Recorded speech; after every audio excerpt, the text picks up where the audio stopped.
This is April. And this is Tiffany, and you are now listening to the Tea of Life podcast. So April, you celebrated your birthday last week. I did. Tell me how that went with you. I enjoyed my day where I got to focus on myself, of course. But one of the gifts, I call it a gift because it's my love language and I received it, was a birthday card from my friend Catherine. Now, we've been friends for over 30 years.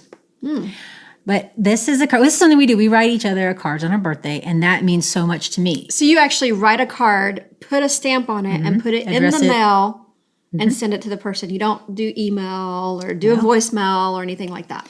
No, because I want to bring back the lost art of writing. That, to me, no, don't get me wrong. If somebody says happy birthday or says or sends an email or like Facebook, I get that. That's nice. I'm thankful for those. But my love language is saying, I validate you, and a card, a handwritten card, a physical in my hands to read card says, I know you. I totally get that. And you know what? I actually have a story similar to that from when I was a little girl. Really? Tell me. And I wrote an article about it on another website, and I'd love to share it with you. Yes, I'd love for you to share it. Okay. So this article that I have written is called The Birthday Lady, How One Simple Act Influenced My Life. When I was a small girl, I would get a birthday card from a lady simply known as the Birthday Lady.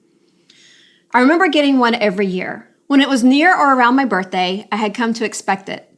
Although there were no computers to remind us of special days, it would never come late. It would either be a week early or just on time. Every year, she had to physically write my name on her new calendar. That means that she probably didn't just think of me on my special day. She probably thought of me while she filled out her new calendar for the year and through the entire month of September because my name was on her calendar. The cards that she sent were simple, pre-made cards. They had no extra handwriting. The signature, the Birthday Lady, was scribbled at the bottom. And I can remember laying on my bed, analyzing the signature, hoping to get a glimpse of who this mysterious woman was or what she was like. My imagination took me everywhere. So that was more than 30 years ago. And I still have no idea who she was. I'm sure that she was a client or friend of my mom's. And I'm sure that if I asked my mom today, she would probably be able to tell me who this person was. But I enjoy a bit of the mystery and the fairy tale and not knowing who she was, so I'll never ask. However, I will also never know why she would send me a card every year without revealing herself to me. Even though I did not know her, she became very special to me because she did this one thing that made me feel special. To this day, there is not a birthday that passes me by that I don't think of her. Maybe a small part of me is still hoping to find her special card stuffed in my mailbox, letting me know that she still remembers who I am. With today's technology, it's much easier to stay in touch. Or is it? Now on birthdays, instead of mailing old-fashioned cards, we leave a voicemail, send a text, or maybe even send an e-card through the mail. I have reminders set on my phone that tell me when it's someone's birthday, and I see those reminders on Facebook.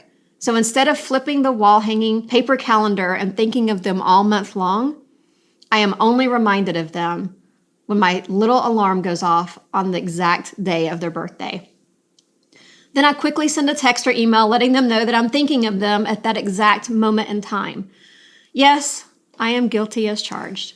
What would happen if I suddenly sent a simple, pre-made card to someone through the USPS?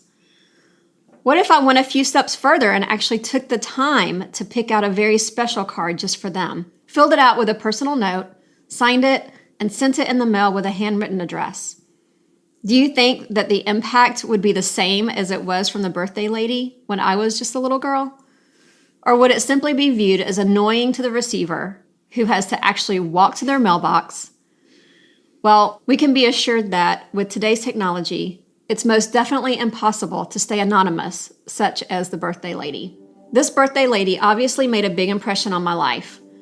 And all she simply did was remember me once a year on my birthday. She never sent a gift or put money in the envelope. She never spent any time with me or called me on the phone. It was a simple gesture that made me feel very special. A card with a simple signature. I am positive that she had no idea how much of an impact that she was making that would carry me through to my adulthood. When I think of her, I wonder if it would even be possible that I could anonymously impact someone else's life in the same kind of way. The birthday lady left her signature on my life. What's your signature, and whose life are you leaving it on? If you like Tea of Life podcast and you've got 2 friends who want to create the life that they love to live, tell them about us. Find us on your favorite social media platform like Facebook or Instagram. Also, right now before you forget, go to Apple Podcast or Google Podcast and search for Tea of Life podcast. Hit the subscribe button and never miss an episode. Thank you for listening to Tea of Life podcast. We'll see you next Monday.